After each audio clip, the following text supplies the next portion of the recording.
Hello everyone, this is Anshu. कैसे हो आप सभी? आई थिंक सभी ठीक ठाक हो गए। वीडियो किस रिगार्डिंग होने वाला है मैं पहले टॉपिक्स बता देता हूँ। अगर आप इसमें आते हो तो वीडियो पे रुक सकते हो, अदरवाइज वीडियो लीव करके जा सकते हो। पहला नंबर मैं बता देता हूँ। एक तो आपके दिमाग में भाई ये डाउट आ रहा होगा कि मैं डीबी का केवल फॉर्म फिल करना चाहूँ तो क्या डीबी का पेपर दे सकता हूँ, या फिर मैं केवल मैकेनिकल। देखो ये सारी में भी आप में बहुत लोगों को पता है, बट केवल अब डीबी का चलो मैं स्टार्ट। और दूसरी बात, मेरिट का भी मैं यहाँ पे डिस्कस करने वाला हूँ कि मेरिट किस बेसिस पे बनने वाली है। तो स्टार्ट करते हैं बेसिक से, पहले नंबर से। देखो पहला नंबर मैं बता दूँ, यहाँ पे थोड़ा सा नीचे चलते डिस्कस करते हैं। काफ़ी आज इसे एनालिसिस किया, काफ़ी पेजेस का था। हम स्टार्टिंग में शुरू वाला ही पढ़ लेते हैं, बट आज काफ़ी कुछ इससे इन्फॉर्मेशन मिली नीचे वाले पेजेस पढ़ के। जिस दिन नोटिफिकेशन आया था बहुत कैंडिडेट बोल रहे थे अंशु भाई ये तो फेक है यार। तो इसके नीचे सबसे नीचे वाले पेज में चलेंगे तो मैं आपको वहाँ पे इसका वेबसाइट भी दिखा देता हूँ। कोस्ट गार्ड ने वेबसाइट पे भी यहाँ पे देखो दे रखा था, सीडेक के साथ में जो हुआ था। ठीक है, ये देखो यहाँ पे वेबसाइट पे दिया है। ये ओपन करोगे तो वहीं पे ले जाएगा जहाँ पे मैंने आपको सिलेबस वगैरह बताया सारा का सारा कुछ। ठीक है, ऊपर चलते हैं, एक सेकंड में सिलेबस पे आपको लेके चलता हूँ। हाँ ये अब केवल नौवीं डीबी के लिए फॉर्म फिल करना चाहें, देखो आप किसी भी स्टेज के लिए करोगे, मैं कहता हूँ ये तीनों कुछ सबके सब अलग है, सबके सब अलग है। आप जिस किसी पोस्ट के लिए केवल एक पोस्ट के लिए अप्लाई कर सकते हो, पहला नंबर। अगर दोनों के लिए करोगे आप डिस्क्वालीफाई कर दिए जाओगे। हाँ, आपके सामने ऑप्शन क्या रहेगा, नाविक डी का अगर फॉर्म फिल करोगे तो उसमें आपको डीबी का भी पेपर देना पड़ेगा और जीडी का भी पेपर देना पड़ेगा। लेकिन अगर आप चाहोगे तो केवल नाविक डीबी का भी फॉर्म फिल कर सकते हो। वो आपका अलग से उसका सिलेक्शन प्रोसीजर होने वाला है। जरूरी नहीं कि आपको जीडी में आना पड़े। जैसे आप मतलब कि आपका एज हो चुका है, आपने केवल 10 तक पढ़ाई किया है, तो उसके लिए मैंडेटरी नहीं है कि आपका 12th पास होना जरूरी है, but it's only for a dB. ठीक है, डोमेस्टिक ब्रांच।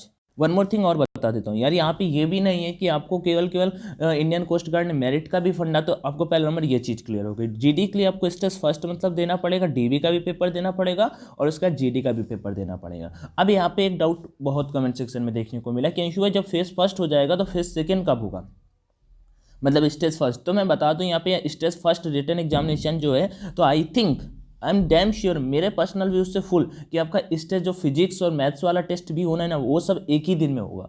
क्यों होगा? क्योंकि यहाँ पे सेकेंड स्टेज का कोई नाम नहीं दिया। सेकेंड स्टेज की अगर मैं बात कर लेता हूँ, देखो ये सेकेंड स्टेज का बात कर लेता हूँ यहाँ पे, तो सीधा आपका फिजिकल करा रहे हैं। ठीक है, पीएफटी टास्क हो रहा है, जबकि यहाँ पे अपन को देखने को क्या मिल रहा है भाई, तो section first and section second तो आपका मेरे अकॉर्डिंग आपका टेस्ट है जो एक ही दिन में हो जाएगा।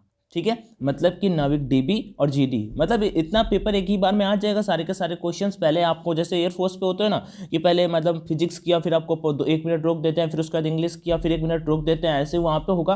पहले ये मतलब डीबी का पेपर कराएंगे, उसके बाद आपका जीडी का पेपर कराएंगे। ठीक है, अभी आगे बढ़ते हैं।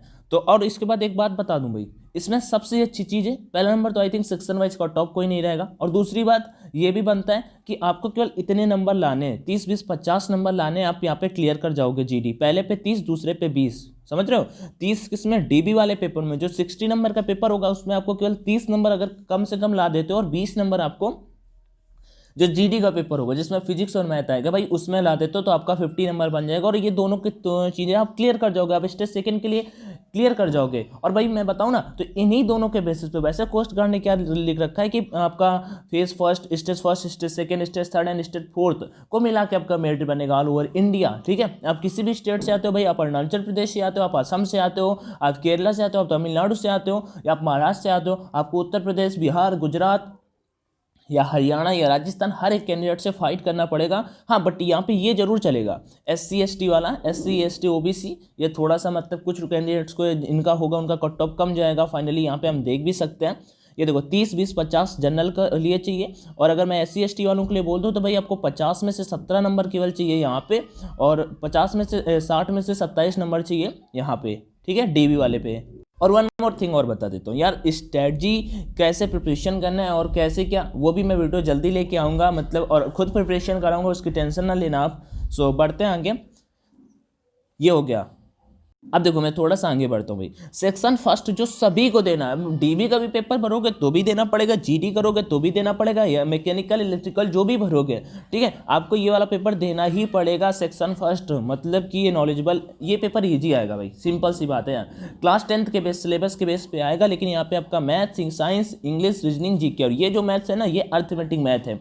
इसमें 60 में से आपको 30 नंबर लाने होंगे अगर पीएफटी टास्क पे जाना चाहते हो, केवल आप डीबी का फॉर्म फिल किए हो तो वो डीबी अलग चलेगा। आगे बढ़ता है, सेक्शन सेकंड एक ही दिन पे हो जाएगा, जिसमें आपको 50 मार्क्स देखने को मिल जाएंगे फिजिक्स, 30 मिनट में 25 फिजिक्स 25 मैथ्स, और ये भाई काफ़ी टफ होने वाला है बिकॉज बट 20 क्वेश्चन ही तो करने हैं यार। अगर आप 30 मिनट में पर मिनट पर क्वेश्चन करोगे तो 30 क्वेश्चन कर दोगे, लेकिन मुझे नहीं लगता कि आप फाइनली सेलेक्ट हो पाओगे। 30 नंबर ला के कम से कम 40 तक स्कोर करना पड़ेगा, क्योंकि आप आईएएफ एंड नेवी की प्रिपरेशन करते हो यार, और उसी बेसिस पे यहाँ पे टेस्ट आएगा, उससे भी इजी आएगा। क्यों? क्योंकि टाइम बहुत कम है, आप देख सकते हो। उसके बाद यहाँ पे आते हैं नोट पे आके पढ़ लेते हैं कुछ fact. The question paper for section, मतलब सभी के लिए, ये चलो कोई इंपॉर्टेंट नहीं है।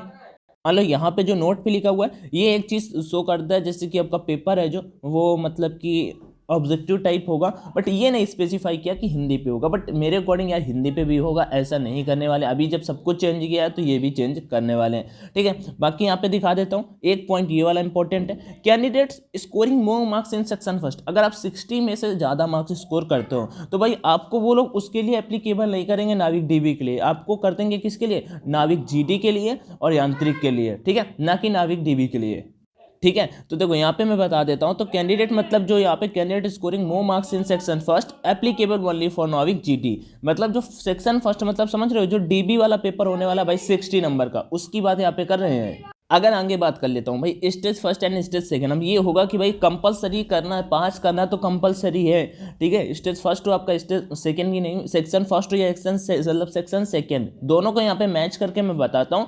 देन वो एक मतलब कि मैं कहूँगा एक वो मान लो लाइक मेरिट टाइप में बनाएंगे। यहाँ पे लिखा भी हुआ है based on the performance in the computer based online examination, आपका कंप्यूटर बेस्ड ऑनलाइन एग्जामिनेशन होगा, ठीक है। कंप्यूटर बेस्ड आपका ऑनलाइन एग्जामिनेशन होगा। A merit list will be prepared and e admit card for stage second will be issued as per the vacancies. उसके बाद मैं बताऊं भाई, जैसे आपका इंडियन नेवी का होता है ना यार कि पहले वो मेरिट एक बनाते हैं, तो वैसे ही इंडियन कोस्ट गार्ड भी आपका एक मेरिट मत बताएगा, एक डिसाइड करेगा, और मेरे अकॉर्डिंग उसके बाद आपका एडमिट कार्ड रिलीज किया जाएगा। मतलब फेज सेकंड का एडमिट कार्ड ये लोग रिलीज करेंगे। मान लो जिस दिन आपका स्टेज फर्स्ट का रिजल्ट आएगा ना, तो उस दिन भाई स्टेज फर्स्ट जो आपका डीबी का अलग रिजल्ट आएगा, जीडी का अलग रिजल्ट आएगा, यांत्रिक का अलग रिजल्ट आएगा। उसमें होगा क्या, मतलब जीडी डीबी वाला पेपर तो सबने दिया होगा यार, लेकिन वो डीबी का जो केवल फॉर्म फिल करेंगे उनका ही आएगा। बाकी अगर आपका 30 एंड 20 नंबर था तो आपको पास तो कर जाओगे, लेकिन भाई होगा क्या, उन्होंने जैसे होता था कि वो लोग इंडियन नेवी वाले कट ऑफ बाद में डिसाइड करते थे, इन्होंने पहले से ही बता दिया कि भाई हम इतने नंबर कट ऑफ यहाँ पे रखेंगे, ठीक है। लेकिन जरूरी नहीं कि आपका सिलेक्शन हो, क्यों? क्योंकि उनको ज़्यादा कैंडिडेट यहाँ पे लिखा है based on the performance in the computer based online examination और merit list will be prepared and e admit card for stage second issued as per the vacancies available and ratio decided by Indian Coast Guard. खुद Indian Coast Guard decide करेगा कि हमें कितने ratio तक candidates को बुलाना है जिससे हम पीएफटी कंडक्ट करा सकें। If the candidate is shortlisted for stage second, then he will require to upload additional documents as mentioned at para 6। चलो नीचे जाके कुछ डॉक्यूमेंट्स हैं, अगर आप स्टेज सेकंड के लिए मतलब कि जैसे फॉर्म फिलिंग होगा तो आपका कुछ ज़्यादा डॉक्यूमेंट्स वगैरह नहीं चाहिए, लेकिन फिर भी जो चाहिए वो मैं बता दूंगा। लेकिन फिर भी आपको कहना क्या है, कोस्ट गार्ड का कहना है यहाँ पे कि आपके कुछ डॉक्यूमेंट्स लाइक SC ST वाले वो फिर से आपको भरने के लिए फिल करने के लिए बोलेंगे, तो आपको करना पड़ेगा। देन आपका स्टेज सेकंड का यहाँ पे एडमिट कार्ड आएगा और उसके लिए 1 से 2 दिन का समय लगेगा। फिजिकल फिटनेस टेस्ट होगा, डॉक्यूमेंटेशन होगा। उसके बाद यहाँ पे अगर आप किसी का नंबर ज़्यादा आ जाता है तो उसका अलग होगा। इनिशियल मेडिकल एग्जामिनेशन होगा स्टेज सेकंड के लिए। फिर ओवरऑल मैं बोलूँ तो जब ये सारी की सारी चीज़ें कंप्लीट हो जाएंगी, मेडिकल कंप्लीट हो जाएगा आपका, देन फाइनली आपका स्टेज फर्स्ट के बेसिस पे, स्टेज फर्स्ट जो आपका सेक्शन फर्स्ट एंड सेकंड जो पेपर एग्जाम हुआ है उसके बेसिस पे आपका all over India merit list आएगा, ठीक है। और जो फाइनली सेलेक्ट होंगे कैंडिडेट उन्हें इंडियन कोस्ट गार्ड वहाँ पे ट्रेनिंग के लिए बुला लेगा। ट्रेनिंग ड्यूरेशन वगैरह यहाँ पे दिया हुआ है कि कैसे वगैरह क्या करना है। वैसे मैं ये सारी की सारी चीज़ें अपने टेलीग्राम चैनल ऑनलाइन एजुकेशन पे वीडियो के थ्रू भी बताता रहता हूँ। ऑनलाइन EDUCATION ऑनलाइन एजुकेशन अपने टेलीग्राम चैनल का नाम है। नहीं जुड़े हो तो डेफिनेटली यार जुड़ जाना। और उसके बाद मैं बता दूं, एक बात और बता देता हूँ, चौहान इंस्टीट्यूट के नाम से मेरा इंस्टा ID है, वहाँ पे आके आप मुझे पर्सनल डाउट्स क्लियर कर सकते हो। एक बात और बताते चल के, अभी टेस्ट वगैरह के लिए कोई टेंशन ना लेना, मैं खुद करा दूंगा आपके लिए। बाकी देखो कोस्ट गार्ड के लिए आपको बेस्ट टेस्ट सीरीज मिल जाएंगी। परीक्षा पे कुछ भी दिक्कत का सीन नहीं है यार। मैं यहाँ पे अभी आई नहीं है, बट 1-2 दिन में करा दूंगा। मतलब मैंने उनसे बोल रहे सर कर देंगे, थोड़ा सा टाइम लगेगा, थोड़ा डिफरेंट सिलेबस है, सब कुछ अलग होने वाला है। तो टेस्ट सीरीज अगर आप चाहते हो, ठीक है, तो डेफिनेटली आपको यहाँ पे मिल जाएंगी। Coast guard, Navik, DB, Indian navy, AA, SSR, MR या फिर air force X, air force Y, air force XY, NTPC, group D, SSC, bank, किसी भी एग्जाम के लिए यार मिल जाएंगे और कम प्राइस में मिल जाती है। मतलब मैं बोलूँ तो 140 रुपये मतलब होते हैं। वैसे 140 रुपये भाई बहुत होते हैं, इतना कम भी नहीं होते, लेकिन पढ़ाई के लिए कुछ नहीं होते हैं। आप सेल्फ करोगे जिससे आपको पता चल पाएगा आप कहाँ पे स्टैंड करते हो। ऑनलाइन रैंकिंग दिखाई देती है, आपसे कौन आगे जा रहा है, आपसे कौन पीछे जा रहा है, सब कुछ एक रिपोर्ट आती है वहाँ पे। ₹280 प्राइस होता है। बाई करते समय कूपन कोड का ऑप्शन आता है, ऑनलाइन 50 डाल देना, आपको 10% नहीं 50% ऑफ मिल जाएगा, मतलब ₹140 में मिल जाएंगे।